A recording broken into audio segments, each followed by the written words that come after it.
16ನೆಯ ವಾರ big boss ಮನೆಯಲ್ಲಿ mid weak elimination ನಡೆಯುತ್ತಿದ್ದು, ಅದರಲ್ಲಿ ರಘು ಅವರು ಈ ವಾರ ಬಿಗ್ ಬಾಸ್ ಮನೆಯಿಂದ ಆಚೆ ಬಂದಿದ್ದಾರೆ ಅಂತ ಹೇಳಲಾಗ್ತಿತ್ತು. ಆದ್ರೆ ಈಗ ರಘು ಅವರು ಬಿಗ್ ಬಾಸ್ ಮನೆಯಿಂದ ಆಚೆ ಬಂದಿಲ್ಲ.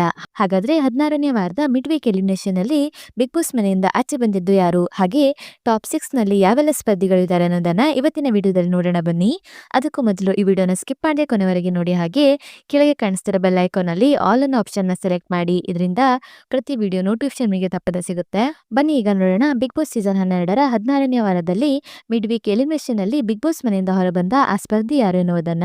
ಬಿಗ್ ಬಾಸ್ ಮನೆಯಿಂದ ಹೊರಹೋಗಲು ಗಿಲ್ಲಿ, ರಕ್ಷಿತಾ, ಅಶ್ವಿನಿ ಗೌಡ, ಧ್ರುವಂತ್, ಕಾವ್ಯ ಹಾಗೂ ರಘು ಈ 6 ಸ್ಪರ್ಧಿಗಳು ನಾಮಿನೇಟ್ ಆಗಿದ್ದು, ಇವರಲ್ಲಿ ಧ್ರುವಂತ್, ಕಾವ್ಯ ಹಾಗೂ ರಘು ಈ 3 ಸ್ಪರ್ಧಿಗಳು ಬಾಟಮ್ 3 ನಲ್ಲಿದ್ದು, ಇವರಲ್ಲಿ ಯಾರು ಈ ವಾರ ಬಿಗ್ ಬಾಸ್ ಮನೆಯಿಂದ ಆಚೆ ಬಂದಿದ್ದಾರೆ ಅಂತ ನೋಡೋದಾದ್ರೆ, ಈ 3 ಸ್ಪರ್ಧಿಗಳ ಪೈಕಿ ಈಗ ಧ್ರುವಂತ್ ಅವರು ಮಿಡ್ ವೀಕ್ ಎಲಿಮಿನೇಷನ್ ಅಲ್ಲಿ ಬಿಗ್ ಬಾಸ್ ಮನೆಯಿಂದ ಆಚೆ ಬಂದಿರ್ತಾರೆ. ಹೌದು, ಇದು ಕನ್ಫರ್ಮ್ ಆಗಿರುತ್ತೆ. ಹೌದು, ಕಿಚ್ಚ ಸುದೀಪ್ ಅವರಿಂದ ಈ ಸೀಸನ್ ನ ಕಿಚ್ಚನ ಚಪ್ಪಾಳೆ ಸಹ ಪಡೆದಿರುವ ಧ್ರುವಂತ್ ಅವರು ಈಗ ಬಿಗ್ ಬಾಸ್ ಮನೆಯಿಂದ ಆಚೆ ಬಂದಿದ್ದು, ಈ ಬಗ್ಗೆ ನಿಮ್ಮ ಅನಿಸಿಕೆ ಏನು? ಹಾಗೆ ಟಾಪ್ 6 ನಲ್ಲಿ ಗಿಲ್ಲಿ, ಧನುಷ್, ರಕ್ಷಿತಾ, ಅಶ್ವಿನಿ ಗೌಡ, ಕಾವ್ಯ ಹಾಗೂ ರಘು ಈ 6 ಸ್ಪರ್ಧಿಗಳಿದ್ದು, ಇವರಲ್ಲಿ ಯಾರು ವಿನ್ನರ್ ಆಗ್ಬೇಕು ಹಾಗೂ ಯಾರು ರನ್ನರ್ ಅಪ್ ಆಗ್ಬೇಕು ಅನ್ನೋ ನಿಮ್ಮ ಅನಿಸಿಕೆಯನ್ನ ಕಮೆಂಟ್ ಮೂಲಕ ತಿಳಿಸಿ. ಹಾಗೆ ಈ ವಿಡಿಯೋ ನಿಮ್ಗೆ ಇಷ್ಟ ಆಯ್ತಂದ್ರೆ ಈ ವಿಡಿಯೋಗೊಂದು ಲೈಕ್ ಮಾಡಿ ಮತ್ತು ಶೇರ್ ಮಾಡಿ. ಮತ್ತು ನೀವು ನಮ್ಮ ಯೂಟ್ಯೂಬ್ ಚಾನಲ್ ಅನ್ನ ಇದುವರೆಗೂ ಸಬ್ಸ್ಕ್ರೈಬ್ ಮಾಡಿಲ್ಲ ಅಂದರೆ ಈಗಲೇ ಸಬ್ಸ್ಕ್ರೈಬ್ ಮಾಡಿ. ವಿಡಿಯೋ ನೋಡಿದ್ದಕ್ಕೆ ಧನ್ಯವಾದಗಳು.